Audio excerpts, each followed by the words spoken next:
Okay, so officially welcome everyone to this webinar on preventing shame and blame workplace culture. Last week we talked about incivility in general, what it is, what are the repercussions of incivility. Today we're going to talk more about our workplace culture and especially about blame and shame, that there are very, very dangerous elements of our culture that can be present and we don't want to have them. We want to prevent them from happening. To start off, I would love to have a little think myself, but also would like to encourage you guys to think about the feeling that you have on Sunday night. How do you feel about going back to work? Are you excited? Are you relaxed? Or maybe you're a little bit stressed, maybe a little bit anxious. And the more people I talk to, especially in our industry, our beautiful veterinary world, the more I speak with our colleagues, I can see that the feeling of the Sunday blues is very, very common among us. People get quite stressed at the end of the day and at the end of the weekend, when they were not working that weekend, when they need to go back to work. There's an immediate connotation with being stressed, being anxious, just at the edge, not being sure what is happening tomorrow, what's coming, because our jobs are very, very unpredictable. And that's quite stressful for all of us. And depending on the person, it can be either that feeling of a little bit of anxiety, a bit of, butterflies in your stomach, but to some of us, can be really, really overwhelming. It's not only a bit of uncertainty at that point for some of us, but it's like having that feeling that something really bad is coming, that impending doom, that there is something really negative upcoming, and we would like to avoid it. Sometimes we procrastinate. Sometimes we make ourselves feel sick, even on the thought of going back to work. And it's quite terrifying to think that someone might feel like that the night before going back to work. But unfortunately, it is a reality for some of our colleagues. And that is kind of like having that inner meerkat, that little animal that is looking around very suspiciously, always on alert, trying to observe if there's any danger around us. Is like having that animal always in a full alert, always hypersensitive, always hyper self-conscious, always looking around, being so fearful of a danger coming the next day or in a second. It's like being on the edge all the time. And research shows that insecurity and uncertainty, they are really hard on our brain. Our brain is always trying to predict what happens next, so it can take action to help you survive. And if it just doesn't know, that's tough for the brain. That uncertainty, not knowing what is coming through the door, what sort of case is coming to see us, what time we're going to finish. All of that is really hard for our mental health and for our cognitive abilities. And that causes so much distress that our bodies, when they go through that process for a very, very long time, and especially in those moments where it's super kind of like severe, acute on chronic, that becomes really debilitating to our decision-making, to our well-being, to our relationships, and to the quality of a professional that we really are. And we all know this process that occurs in us because of the stress, because of the threat that we see around us.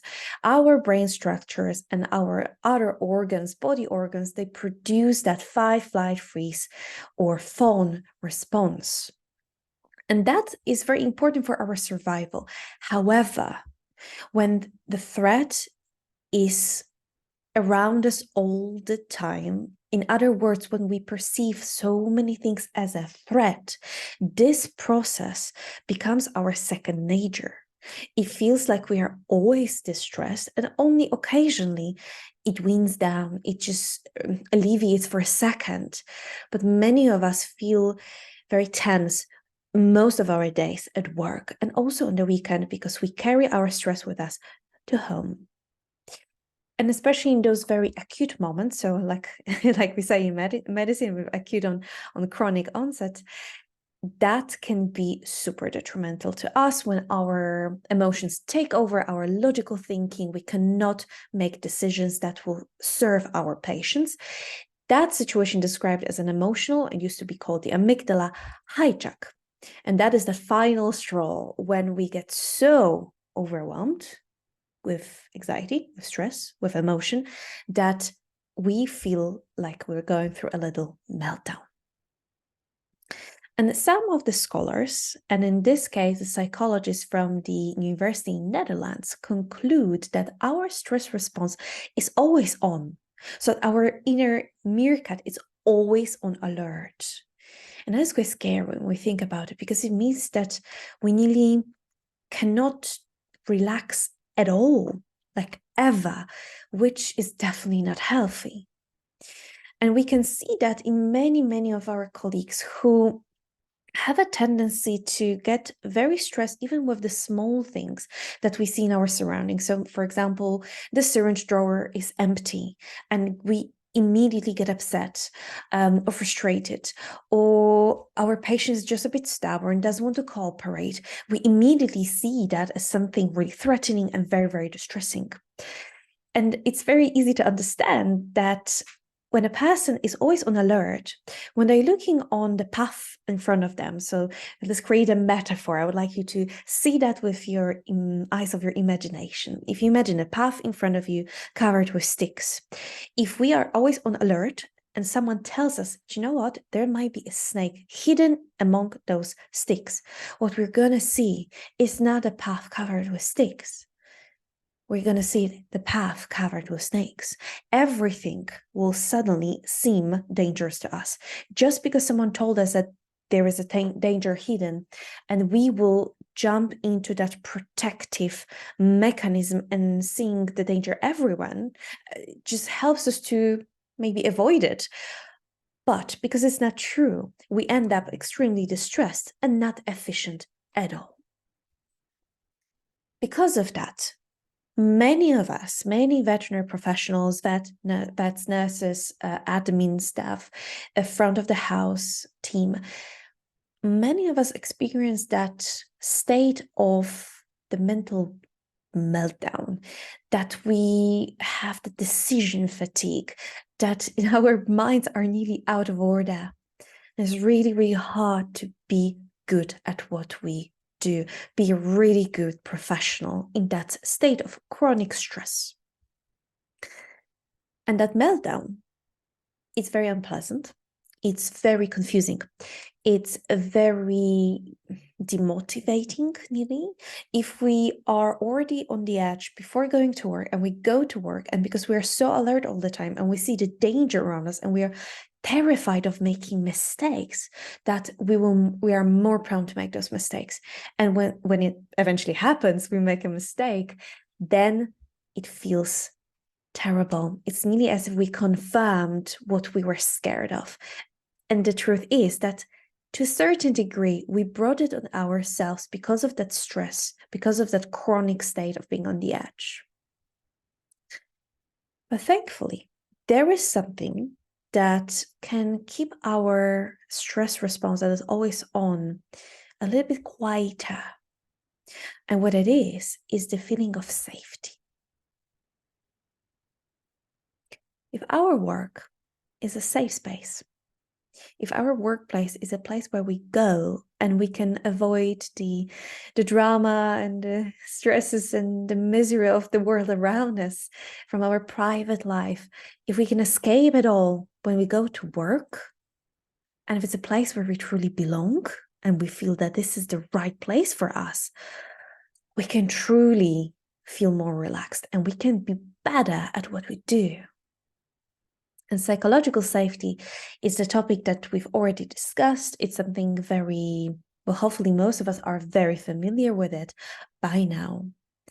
But we discussed psychological safety before from the perspective of our mental health, from the quality of our life, from the well-being of the individual.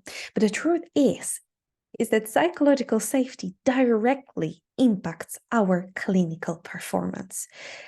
If we are always focusing on trying to avoid that imaginary snake on the path covered with actually sticks, not snakes, we don't have enough brain power to actually make the diagnosis, to analyze all the facts, to ask all the questions that we should be asking our clients.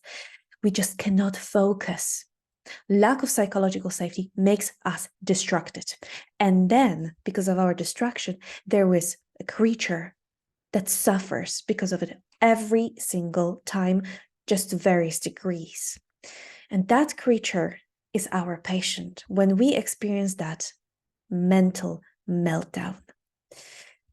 And it's kind of obvious when we start observing the behavior of our colleagues and then the clinical outcomes.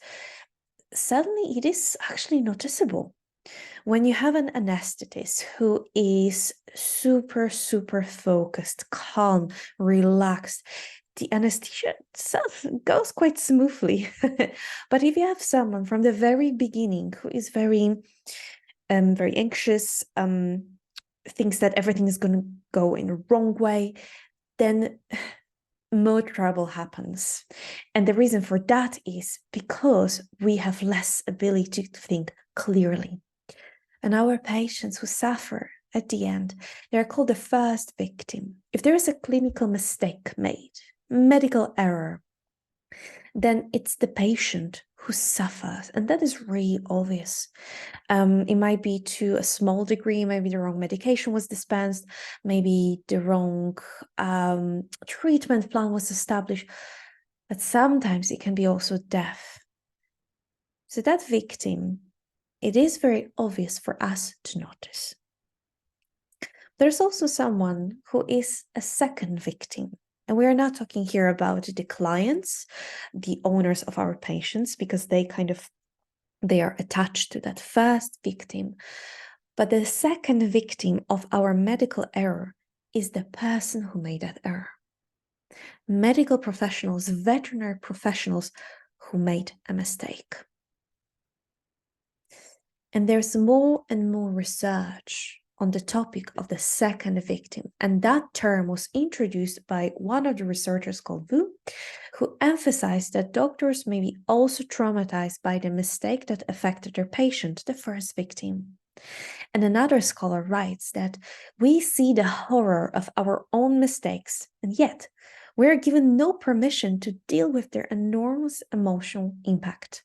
The medical profession simply has no place for its mistakes. That's really scary. It's very, very common in the human medicine, and it is also present in our veterinary world. And those errors and their impact, they cannot be ignored, because the impact of such error and of being a second victim and not being able to address all those feelings and to manage the situation in a mentally healthy way, that takes us to a situation when we lose clinical confidence. We experience anxiety, depression, and guilt. And also, among vets, very similar process was noticed. Vets who make the errors, they experience lower levels of confidence as well, subjective well-being that also dropped, and lower job satisfaction. That shows us that not only for the individual, for the patients, but also for the business, it's incredibly important to make sure that people who made mistakes, they are not falling victim afterwards, that they are not being shamed, they are not being ostracized, that the responsibility for the situation is actually analyzed fairly. And everyone who took part in that process, and because we work in teams, it's really rarely a mistake of just one individual, that all those parameters, all those elements of the situation, they were really taken into account. If we don't take all of those elements into account, if we push all the responsibility on one person, if we don't approach mistakes in a very systemic and systematic way, then that is where we can observe a lot of guilt, a lot of blame, and a lot of shame. That takes us to the blame and shame culture. And again, in human medicine, we can see a lot of information on the blame and shame culture. And it refers to the response of the team members and the organization to practitioners' clinical error. There is a tendency to blame a single individual for a patient's unfavorable clinical outcome, which might originate from the practitioner's concerns of losing their authority, as well as from their perfectionistic tendencies and their fear of facing malpractice litigations. In very simple words, people are very quick to reject the responsibility. They say, oh, that's not my case. Oh, I had nothing to do with that patient. I wasn't even there that day. We are so quick to protect ourselves through rejecting any sort of responsibility connected to that case, because we are fearful of a lot of things, not only losing authority or the legal actions that the clients could take, but also we internally we fear making those mistakes. Many of us are perfectionists. Many of us beat ourselves up daily for being imperfect. So even a thought of making a mistake is unbearable. And that is obviously a simplification. There's many other reasons why someone would reject the responsibility and immediately blame someone else. And what happens in a workplace is described by the drama triangle. I'll talk about that a bit more in a second. But in that drama triangle, in that social phenomenon, we observe 3 different roles that team members can sometimes play. One of those roles is the role of a blamer. So someone who will point their finger very quickly, either literally or figuratively, and they will claim that it's not their fault, it's somebody's fault. It's all their fault. They will be very quick to reject responsibility and put it on someone else. That happens in a practice, for example, when, let's say, we start our day and we see that there's a mess in a prep room. And the first thing that comes out of our mouth is like, oh my God, who was just here? Who left this mess? Or who didn't sign the methadone book? Who was this? Why is it not done? Show me whose fault that is. That is also being a blamer, looking for someone who we can blame in this situation. The second role is the victim role. It's the role in which the person would feel a bit sorry for themselves. Poor me.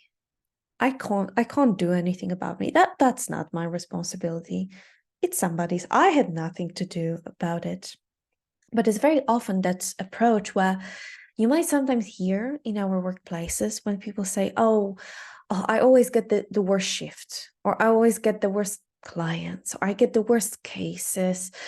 And it's kind of like saying that the life is happening to us, not for us, that we have nothing to do there, that we have no autonomy, no power in here, and it's just happening to us, and we have always the worst situation.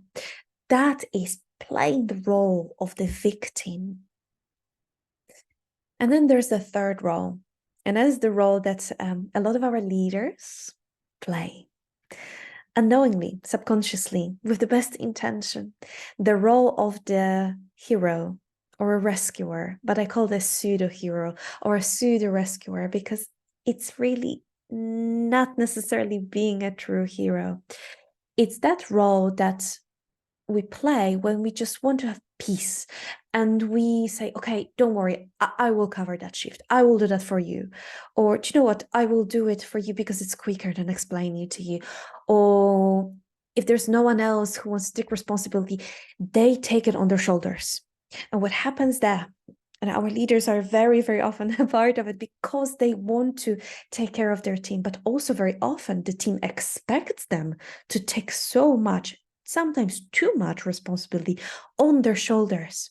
And what happens there is that some people, first of all, remain dependent on us if we are heroes, if we are playing those pseudo-rescuers.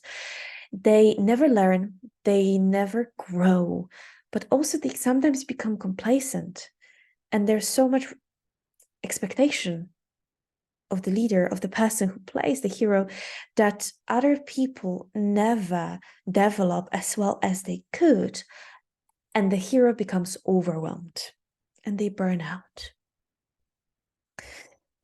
Having those three roles in your workplace, people who play those roles, it's super stressful when you think about it.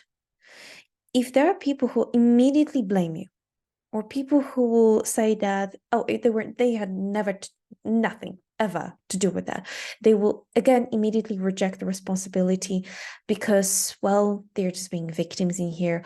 Or if there's that rescuer who will pick up the work of someone else that they should not, and it might be you, but might be also someone else. And if you know that your leader will have no energy to spend time with you then, because they will be picking up everybody's work all the time, you can't feel comfortable. You can't feel safe in that workplace. And that is also the situation where the blame turns into shame. And it's really important to understand the difference between blame and shame. So let's talk about that a little bit. Shame is a focus on self, and guilt is a focus on the behavior of the person. Shame is saying, I am bad. As a person, I am a bad person. Guilt is saying, I did something bad. But it doesn't put that equal sign between me and my mistake. I am not a disaster. I made the wrong choice and my behavior was wrong. But as a person as a whole, I am not bad. So this is a difference between shame and guilt. And I hope that it's clear, that it makes sense to all of you. Because evolutionarily speaking, guilt is needed. Guilt was, let's say, given to us from the evolutionary perspective because we live in a society.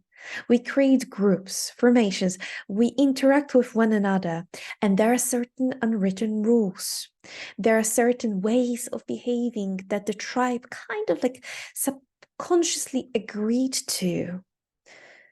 And if someone makes something against those rules, even in the cave times when we surrounded ourselves with just few people or a small group, when we were sitting by the fire and we were living caves, even at that time, when someone did something against those unwritten rules, they felt rejected. There was a bit of a punishment. They felt guilty because that guilt prompted apology. That guilt helped them to amend the situation, to repair what could be repaired. So because of that guilt, we were prone to think about our behavior and improve it. This is why it's really needed. However, shame was never really needed.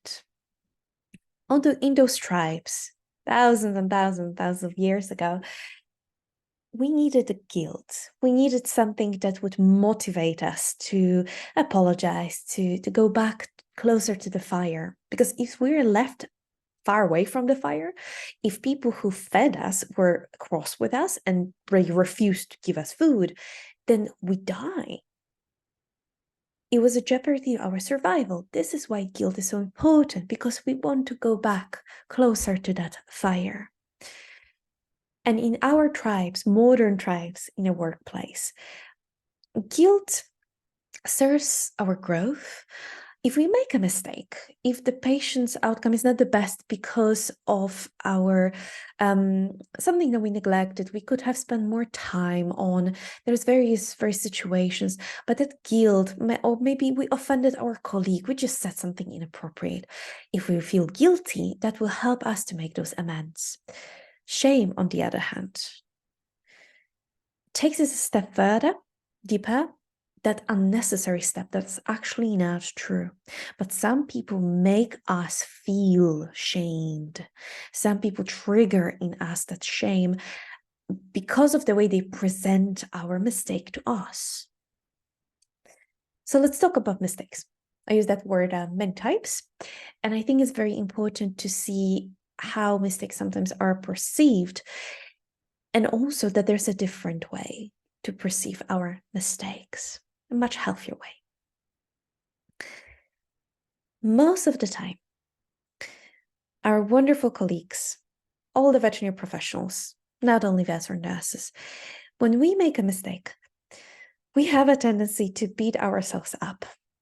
Many of us, and I've seen that through so many culture surveys that I performed with the teams, vast majority of our colleagues are extremely self-critical, and we are terrified of making mistakes. And it's paralyzing, that fear. But if we make the mistake that it's not even that big, but if it is a mistake, we beat ourselves up. We're saying, oh, I'm a terrible nurse. I'm a terrible receptionist. We are very quick to place the judgment on us.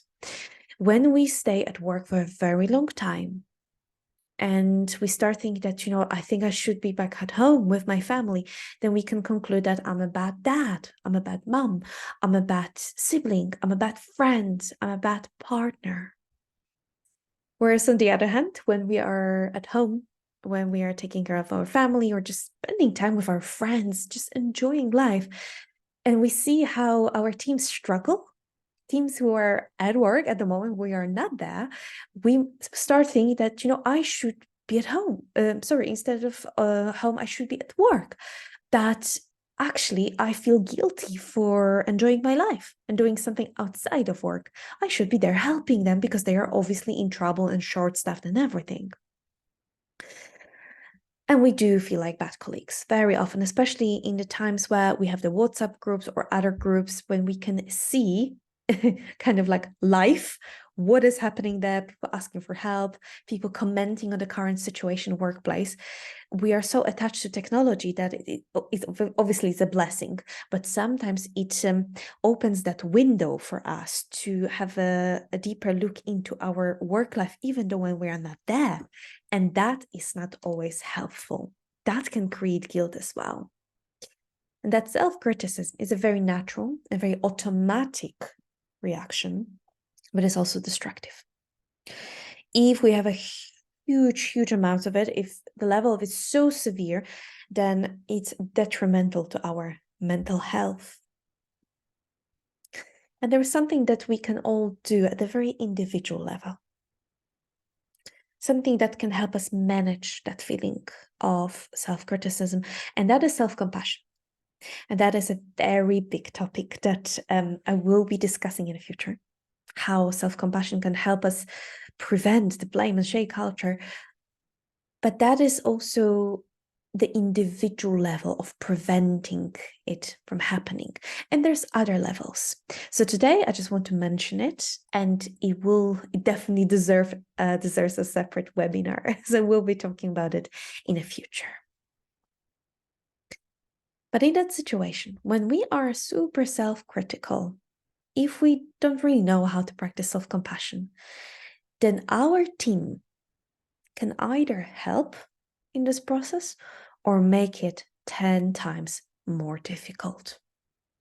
And when our team reacts with blame, when then they point fingers, when they discuss the mistake that you make, if they spread it among themselves, if they even yell or make comments, sometimes really harsh comments. Some people can even say, oh, what an idiot made this mistake, or who did that? Look, a stupid person. Who would do something as stupid as that? Those comments, they do not help. They make it even worse. And they don't have to be so obvious and so aggressive and so loud. They can be very hidden. They can be between ourselves. They can be hidden in our body language. They can be somewhere in the gossip or comments. But all those behaviors, all that criticism that we nurture as a response to somebody's mistake, all of that is super detrimental to that individual, and in the end, all of us. Because what happens once to one person, it will probably come back to you if that's the culture of the workplace. And this is where the incivility plays a tremendously harmful role. The gossip, the venting, the comments, and all other flavors of incivility, they are the language of shaming in the workplace. So today I would like to show you a healthy approach to mistakes. Others' mistakes and our own mistakes. How can we look at the errors and actually not suffer, actually turn that into something good? How to find that silver lining? Okay, so every time I work with my coaches around the self-criticism and making mistakes and being fearful of them, I use this analogy. So I hope that will make sense to you guys as well. I would like you to imagine a car, just like this one on the picture. A fantastic, beautiful car, really comfortable, fast car that works perfectly on the road. It really does its function. If it's on a road, especially if it's an empty road, a really safe road, then it can achieve the best results. Everything goes smoothly. This car is just perfect. However, if you put the same car in a different environment, if you make the wrong decision to drive into the river, it's not going to work well, will it? That car, the same beautiful, amazingly well-working car, if it's put in the wrong place, the wrong time, if someone made a silly decision to use it in the inappropriate way, it's going to take us to a disaster. But can we say that this car is useless then? If that car was placed in really wrong conditions, by mistake, if that car was placed there because of the wrong decision, because they chose the wrong path when they had a choice to go right or left, can we still say that this whole vehicle, this whole beautiful creature is completely useless? Probably not. It wouldn't make sense. There's nothing wrong with the car itself. It was just the decision that was really wrong around it. And the same applies to us humans. When we are distracted, when we are chronically stressed, when our inner meerkat is always on alert, we do silly things. We make mistakes. We cannot think clearly. We cannot make the decision that will be 100% correct. Because of the wrong environment, we choose something bad. We make the inappropriate choices and the results can be really, really harmful. But it's all about that wrong decision. And again, when we make a mistake, as human beings, when we make the wrong decision, if we chose the wrong medication because we were so distracted with someone yelling next to us, or we were losing time thinking about the person that we suspect that they hate us, when there was no headspace available in our heads, and we made that wrong decision because of this distraction and tiredness and stress and everything, can we still say that we're completely useless as a professional? I really don't think so. So I would love all of us to start thinking about ourselves in a deeper, more complex way. One decision doesn't define you. And there's so many things that impact what you do and how you do it. And those reasons, those factors are internal, individual dependent, but also very much organization dependent. I would never wish to anyone to feel useless. And for those of you who've ever felt like that, it is terrible. It is really hard, and no one deserves to feel like that. But in a blame and shame culture, this feeling is much more common. Not only because of that self-criticism that we have immediately, most of us, but also because of the environment that exaggerates that feeling, that blows it up, that the guilt that we experience turns into shame, and our one wrong decision makes us the wrong person, someone who doesn't deserve to be here. This is why the blame and shame culture is so incredibly harmful to everyone involved. So now I'd like to talk about the factors that make us prone to make mistakes, to make the wrong decision, to not be able to focus Because no one makes mistakes on purpose. They wouldn't be called mistakes. Mistakes are a result of really bad timing, bad situations, combination of the factors. So the individual and organizational factors, they very much intertwine in our workplaces. And let's talk about the individual factors first. Why do we struggle to focus at work, make those right decisions? And I divided them into physical, mental cognitive, and mental emotional factors. Physical factors are the low levels of energy, low levels of hydration or nourishment or physical activity that we don't have. Maybe we just don't take care of our physical body well enough. When we are tired, when we are dehydrated, when we are hungry, where our cardiovascular system is not working well, it's really hard to focus. We cannot be mentally well if we are physically unwell. And it's been shown through so much beautiful research that connection between body and mind is something we definitely need to take into account in the individual factors that make us struggle with focusing. And then mental cognitive factors. And here we step a little bit deeper into something that it's not so obvious, not always. And one factor is the misalignment of values. What do I mean by that? Sometimes we work in a workplace that approaches different situations or cases, the management of certain cases, differently. That people around us, they have different values around that process, around that decision or managing that case. But because we never talked about those values, something that feels right to me doesn't necessarily feel right to someone else. So what I do right here, right now, might be seen as a mistake by someone else, because in their opinion, this should have been done differently. Also, low attention.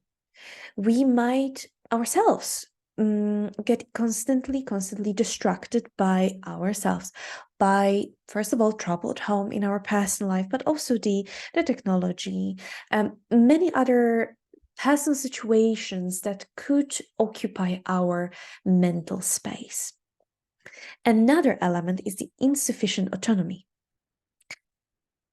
Sometimes we cannot focus because we get frustrated through being micromanaged.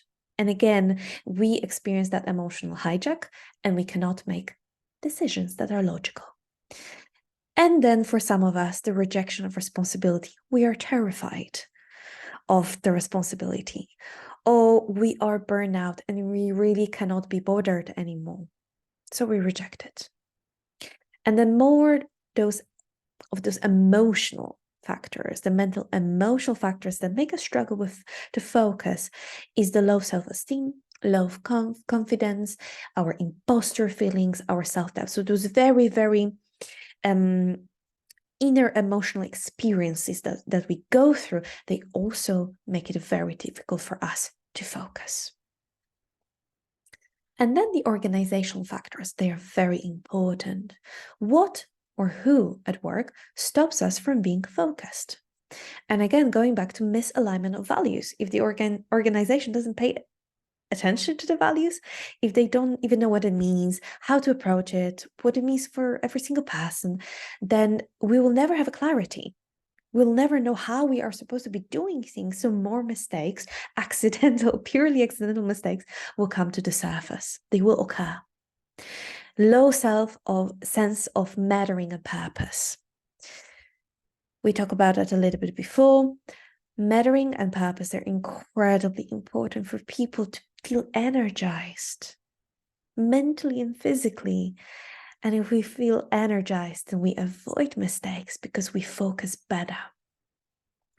Then micromanagement, or others rejecting the responsibility.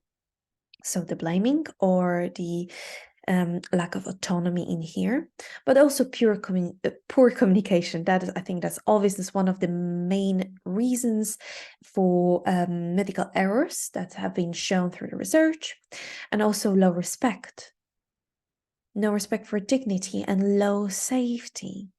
Lack of control over the emotional contagion. So we don't know how we impact one another emotionally, and we don't pay attention to it, and we are not in charge of it. But also disorganized, loud environment. If you are in a reception where the phones are ringing off the hook, it's definitely easier to write something wrongly, to forget what someone just told us. Our environment really, really impacts the mistakes that we make. So today I would love to offer to you guys, especially the leaders who might be watching this, a few ways through which you can minimize the blame and the shame culture, and because of that, contribute to minimizing the clinical mistakes that occur.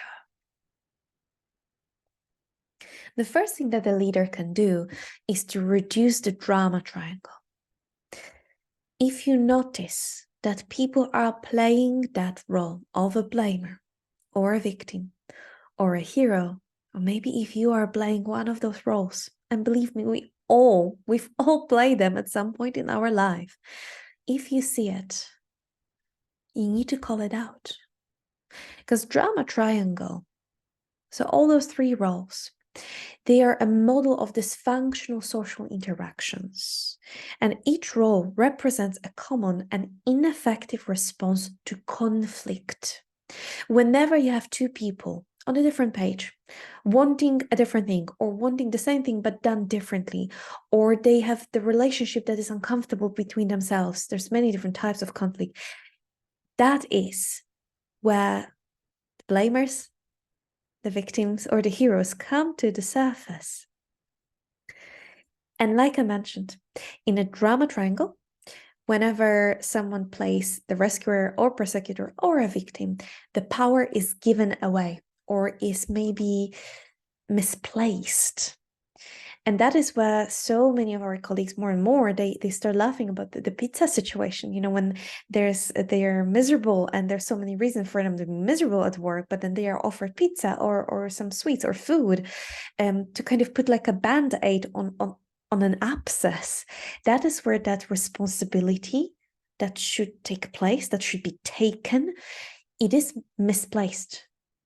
It's used in the wrong way, basically. And obviously for the persecutor and victim, the power, the responsibility is given to those mysterious them. It's them, not me. Very often for the clinical team, they might say, oh, it's the management fault. Or the back of the hospital team will say, oh, it's the front of the hospital team. It's the reception. And there's that blaming game between different groups within the organization. Extremely harmful. You as a leader, you have to. It is your responsibility to call out the unhelpful behaviors, to give feedback. And giving feedback is very scary, and I know it. And it's something that most leaders struggle with. And it's also something that thankfully we can get trained at. It's one of the main things that I do with my leaders, especially in the Human-Savy League, when we go through all the competencies that the leaders need to have, that's interpersonal competencies. Feedback is one of those things that is very, very, very daunting and challenging for the leaders, but thankfully we can learn it. So I would encourage all of you to give feedback when you see those unhelpful behaviors, and then encourage taking radical responsibility. Taking responsibility radically means feeling powerful, because responsibility means being able to respond to a task, to a challenge. So responsibility is not, it's not something heavy that we want to get rid of. It's not a chore. Responsibility is our power, because at the end, we chose that job.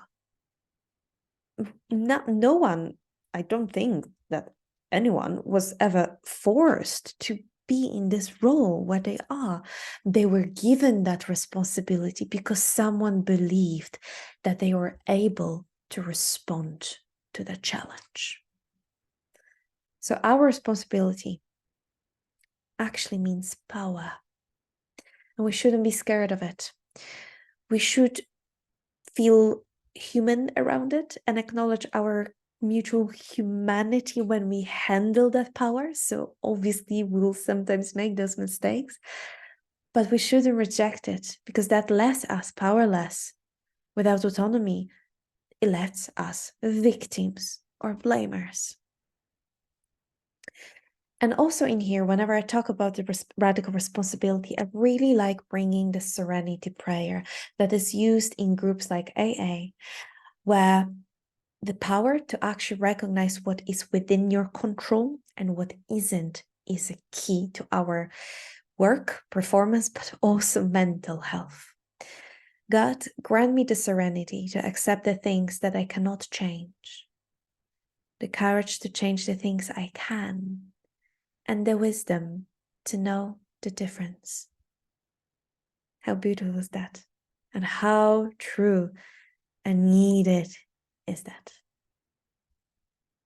And if we practice responsibility radically, victims become creators, people who take charge of their own life. They take tasks into their life, they challenge the status quo, but they also find solutions. They offer solutions, not only point out what doesn't work and who made the mistake. The same for blamers. They find a fault, they create with their own hands. So both victims and blamers, they can become creators, but most commonly the blamer will become the challenger, someone who will see the fault, and it's needed. We need people like that. We need challengers to improve, but we cannot have it just pointed out. We need to have someone who will come up with the solutions. And finally, the rescuer. Rescuer, or a pseudo superhero, becomes a coach, someone who, instead of doing something for someone, making them dependent on them, they teach them, they coach them, they give them that fishing rod, they help them learn and become more powerful with that responsibility that they can take over and put into practice. And there's a bit more of description of the creators, challenges, and coaches, so you can always pause it and read it for yourself later, the full descriptions. The second thing that a leader can do is to clarify values and processes. If we don't know how to do things, what is expected of us, if we don't even know if we all see it the same way, the way it should be done, if we are all on the same page, then we'll always have mistakes. We'll always have someone getting frustrated with the other person. The more clarity we have on how we do things and why we do them, if we choose the same action and the way we take that action based on our values, if they are aligned, we will avoid conflict. At least that severe team tearing conflict, because the small elements of conflicts will be with us every single day because we're different characters. But if we have a clarity on those most important things, then we'll avoid the drama. So this is why establishing team values is incredibly important. But having a proper 2 hours team meeting about values, what it really means. Do we know what it really means? It's really important to find out. And then a small thing that I always encourage my teams to do is to collect the so-called misty moments. It's when people felt confused or unsure, or when the communication failed, and we want to clarify them and find ways around them. So to have maybe a box or a whiteboard for the misty moments when we can write it down, when I wasn't sure what to do, when I was a bit unclear, when I felt confused, or when our communication failed, and I write it down, and then we sit together and we talk about it, and we find solutions to avoid that lack of clarity in that certain moment. and also to create together the daily work guidebook. So it's a little bit like recipe for those most common things that we do. So for example, for taking x-rays, for protocols, basically protocols for anything that is at least to a high degree predictable. One of my teams, one of my leaders in the Human-Savy League, they created nearly a textbook for the new people in the team. And that way the person knows what to do. And obviously there's some space for flexibility left in there as well. So they are not micromanaged, they have a guidance, and then they can discuss that protocol if they want to do something differently. The third thing that the leader can do to prevent the blame and shame culture and then to contribute to minimizing those clinical mistakes is provide autonomy and enhance mentoring. And because those are very big, very important topics, I will be covering them in the further webinars. Again, it's something that the Savvies, so the members of the Human-Savy League, they go into deep detail, because this is a key. This is really a key to know how to delegate, how to make people safe around delegation, how to make sure that it actually stands a chance to be successful. It's a true art, my friends. And also how to make people feel that they matter. So that deserves definitely separate webinars. The fourth thing that the leaders can do is normalize making mistakes. Again, it can sound a little bit empty. So what do you mean by normalizing mistakes? Like, no one wants to make mistakes. We're all perfectionists. It's really, really hard. Again, we can make it a little bit easier. As an example, I love using the Gates couple. So Bill Gates and his wife, they tend to, at least in the past, and that's what the media say, oh, sorry, the picture is a bit blurry. They used to send a weekly blooper, an email that described how they failed that week. So as leaders, as people who are extremely intelligent, amazing professionals, they shared the mistakes with their team, just to show that, you know what, it happens to all of us. So you can use that, the same technique. You can send a weekly blooper email to your team just to show them how, human it is to make a mistake. Or you can play a game with your team in a team meeting, and I call it Never Have I Ever game. So you go around, you've got your coffee or tea, and you describe some embarrassing moment, a mistake that you made, even something quite severe in your clinical or even personal life. And those people who always had the same experience, they have a sip of the drink every time that they made a similar mistake.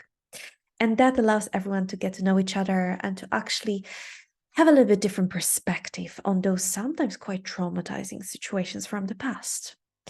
Also, the fail forward rounds. So it's a little bit like M&M rounds, but we very much focus on what is the progress from here now. And we failed, okay, but look what we've learned through that failure. Amazing. And then have a mentor or buddy system. So between a person who's more experienced and less experienced with the mentoring relationship, or a buddy system. So people who are at the same level of their career progression, and they discuss between themselves what happened, why did it happen. They have a chance to debrief.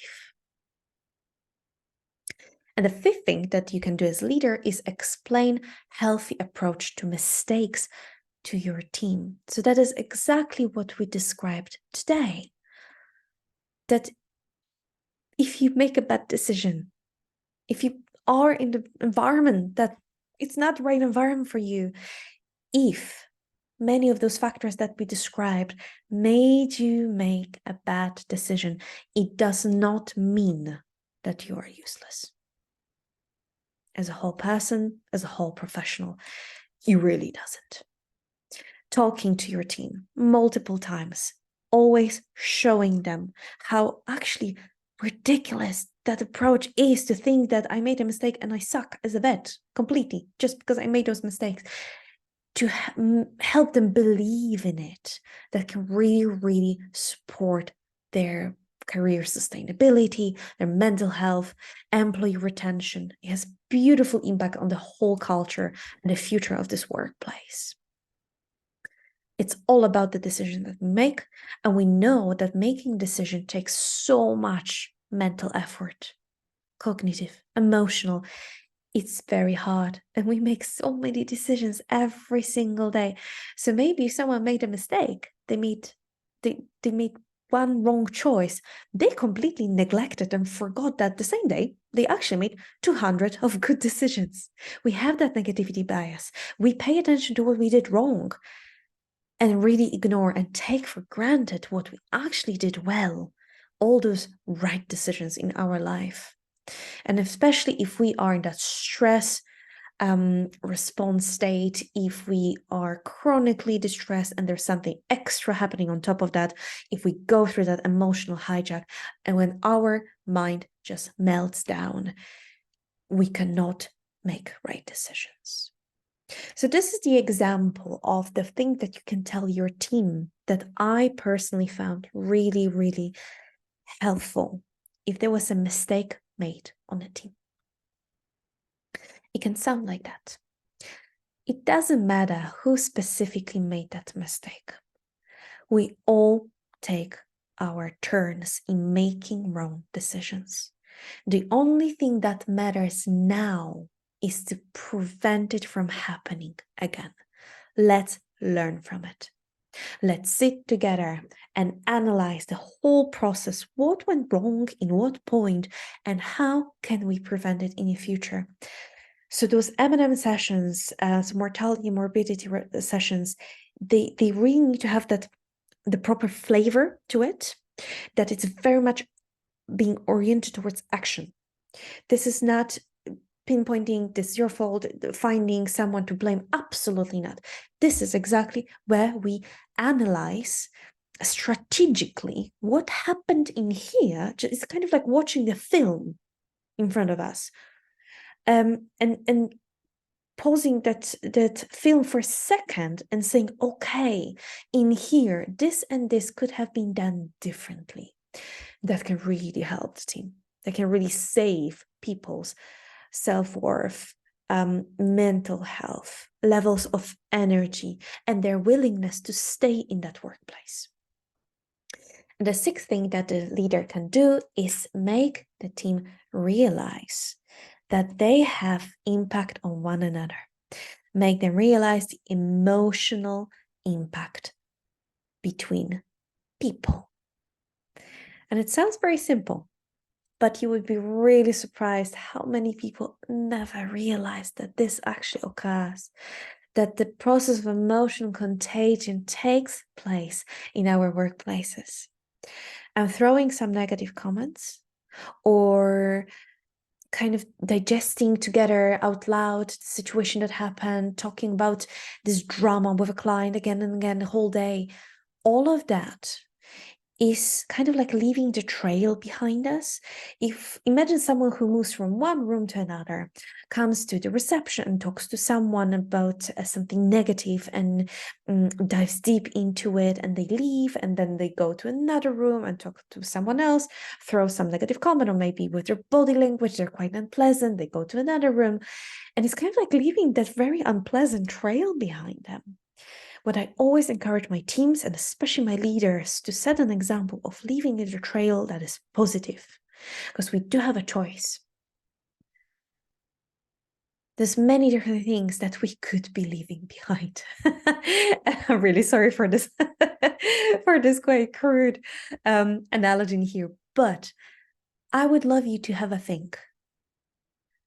Whether you are leaving behind breadcrumbs, something beautiful, sweet, nourishing, something that will feed your team, so the positivity, or maybe something very unhelpful, sometimes very unhealthy, and a bit crappy, like this poop. Have a think, because we all leave the trail behind us. Ask yourself, where am I at before you enter the room? Am I a ray of sunshine? Am I neutral? Just okay, I will have zero impact on people, maybe minimal, or maybe I'm an energy vampire, that if I go in there negatively charged like a thunder cloud, just swimming into the room and sucking out the whole energy, am I going to serve them? Is it going to be good to them? It's not innocent, the energy that we bring into the room.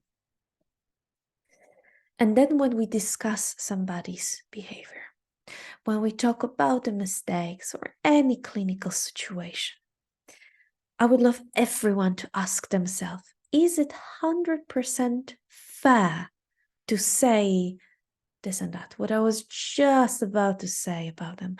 Am I portraying that person as a perfectly imperfect human, or maybe as a bad guy, or a bad vet, or a bad nurse, or a neglectful professional, or someone who needs to be punished, who needs to be shamed? It's a very simple question to ask yourself, but do we ask ourselves that question? Do we ask it enough? I would love everyone to start asking a bit more.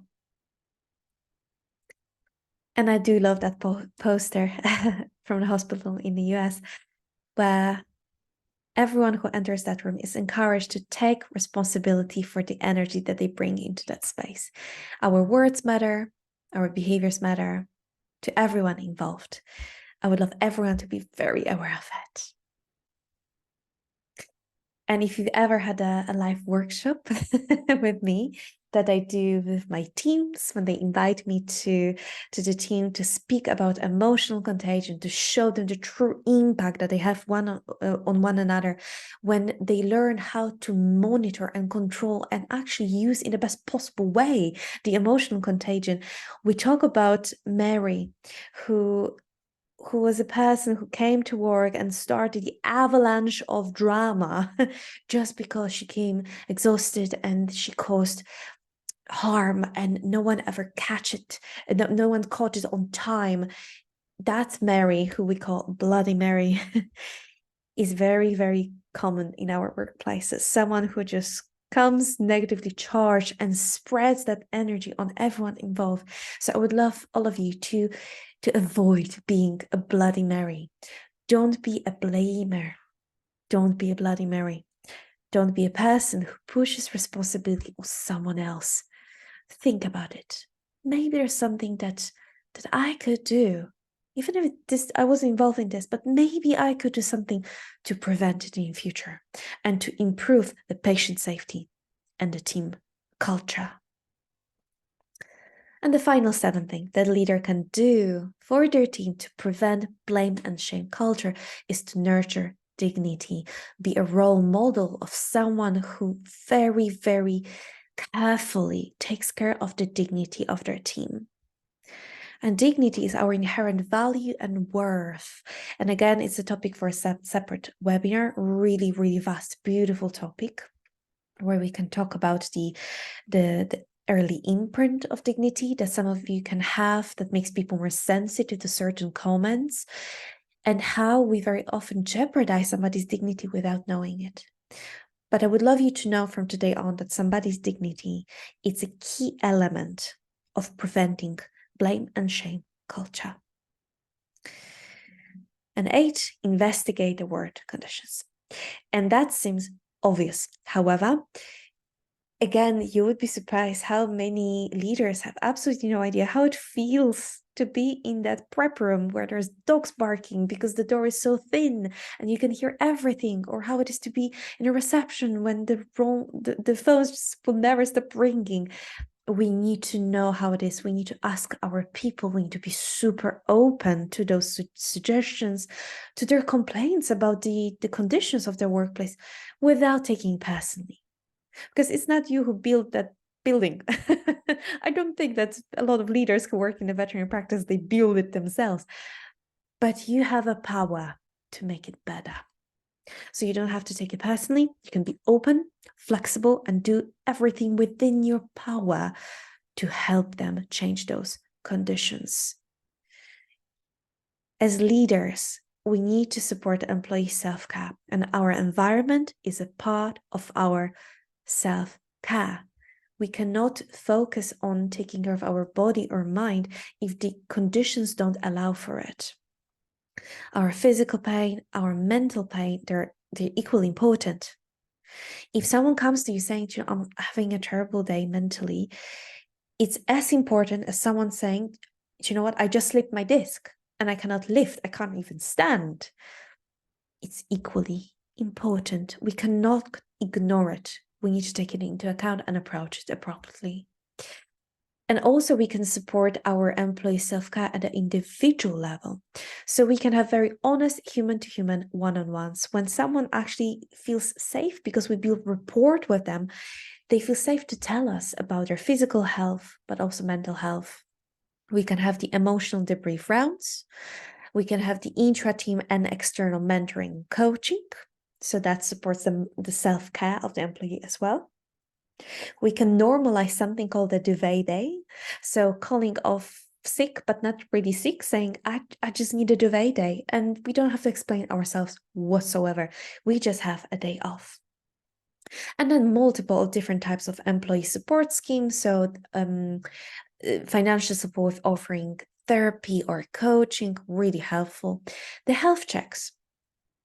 You as a leader, you can make sure that there's a space in a diary for everyone to have their bloods checked, to go for the mammogram, or to do anything else that is needed for them to monitor their physical health. Sometimes they need financial support with it, but also we need to encourage one another, because sometimes it's so hard to go and have your bloods taken and tested when you suspect there might be something really bad happening to you. And if there was just one person who would go with you on that day, it would have been so much easier. Maybe you don't have family to do it with you. Maybe you need your teammate to hold your hand as it happens. As cheesy as it sounds, that can be really, really life-changing. And then we can even make the mammography day as a team activity. All the ladies, today we go to test our boobs and then we go for lunch all together. Why not? That's a wonderful team activity. And finally, give it time. Preventing the blame and shame culture, it's a never-ending process. It sometimes will seem a bit easier, sometimes a bit harder, depending who leaves or joins the team. But I need you to be aware that it will take time, and give yourself a chance to go through that patiently with all the efforts that it needs, but without expecting immediate effects. It's a marathon. It's not a sprint, but it's incredibly, incredibly worth it. That's a little summary of all the things that leaders can do to prevent blame and shame culture, and also to contribute to minimizing clinical mistakes. It's all the list of all of them. So that was all. Thank you so much for joining this webinar. If you have any questions, you can send me an email. Please feel free to reach out. I'm very happy to train you or your team on making this happen, because it's quite hard to do it, but it's very much possible. All of those emotional intelligence skills, they are learnable.